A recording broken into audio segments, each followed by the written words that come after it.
എല്ലാ പ്രേക്ഷകർക്കും ലാലേട്ടൻ അപ്ഡേറ്റ്സിന്റെ പുതിയൊരു വീഡിയോയിലേക്ക് സ്വാഗതം. എമ്പുരാന്റെ റിലീസിന് ഇനി 8 ദിവസങ്ങൾ ഉള്ളപ്പോൾ പോലും ചിത്രത്തിന്റെ ബുക്കിംഗ് ആരംഭിച്ച പുറത്തേക്ക് മികച്ച ബുക്കിംഗ് ആണ് കാണാൻ സാധിക്കുന്നത്.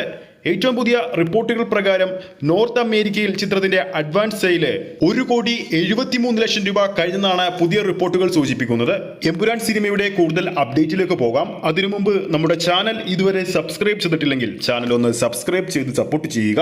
പ്രേക്ഷക സപ്പോർട്ട് ഉണ്ടെങ്കിൽ നമ്മുടെ ചാനൽ ഉടൻ തന്നെ 10,000 സബ്സ്ക്രൈബേഴ്സ് ചെയ്യുന്നതായിരിക്കും. അതോടൊപ്പം UAE-ലെ എമ്പുരാന്റെ ഇതുവരെയുള്ള ടിക്കറ്റ് സെയിൽ നോക്കുമ്പോൾ ഇതുവരെ വിറ്റുപോയിരിക്കുന്നത് 23,500 പരം ടിക്കറ്റുകളാണ്. ഇതുവരെ UAE ബോക്സ് ഓഫീസിൽ നിന്നും മാത്രം 8 ദിവസങ്ങൾ ഉള്ളപ്പോൾ പോലും ചിത്രം ഇതുവരെ നേടിയിരിക്കുന്നത് 3,02,00,000 രൂപയാണ്. മാർച്ച് 27-ന് ലോകമെമ്പാടുമുള്ള തിയേറ്ററുകളിലേക്ക് മലയാളത്തിലെ ഏറ്റവും വലിയ ചിത്രമായ എമ്പുരാൻ എത്തുമ്പോൾ കൊച്ചിയിൽ നമ്മൾ ഇന്നലെ കണ്ടതുപോലെ തന്നെ പല ഓഫീസുകളും അവധി പ്രഖ്യാപിച്ചുകൊണ്ട് എമ്പുരാൻ കാണാൻ വേണ്ടി സ്ഥാപനങ്ങളിലെ ജീവനക്കാർക്ക് അവസരമൊരുക്കുന്ന കാഴ്ചയും നമ്മൾ കണ്ടതാണ്. നാളത്തോടെ ചിത്രത്തിന്റെ ഹൈപ്പ് വീണ്ടും ഉയരാൻ പോവുകയാണ്. നാളെ ഉച്ചക്ക് 1:08-നാണ് എമ്പുരാൻ സിനിമയുടെ ട്രെയിലർ പുറത്തു വരാൻ പോകുന്നത്. 3 മിനിറ്റും 51 സെക്കൻഡുമുള്ള ഡ്യൂറേഷനുള്ള ട്രെയിലറാണ് പുറത്തു വരാൻ പോകുന്നത്.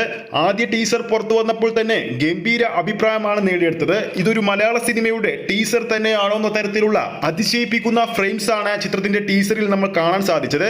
ഇനി 3 മിനിറ്റും 51 സെക്കൻഡുമുള്ള ട്രെയിലർ കൂടി പുറത്തു വരുന്നതോടുകൂടി തന്നെ ചിത്രത്തിന്റെ ഹൈപ്പ് പരിപൂർണ ഹൈപ്പിലേക്ക് എത്തും. വീഡിയോ കാണുന്ന പ്രേക്ഷകരിൽ ആരൊക്കെയാണ് എമ്പുരാൻ സിനിമയുടെ ഒഫീഷ്യൽ ട്രെയിലറിന് വേണ്ടി കാത്തിരിക്കുന്നതെന്ന് താഴെ കമന്റ് ചെയ്യാൻ മറക്കരുത്. ഈ ഒരു വീഡിയോ ഇഷ്ടപ്പെട്ടിട്ടുണ്ടെങ്കിൽ വീഡിയോ ലൈക്ക് ചെയ്യാനും ചാനൽ സബ്സ്ക്രൈബ് ചെയ്യുന്ന കാര്യം വീണ്ടും ഓർമ്മിപ്പിക്കുന്നു. അടുത്തൊരു അപ്ഡേറ്റുമായി നമുക്ക് വീണ്ടും കാണാം.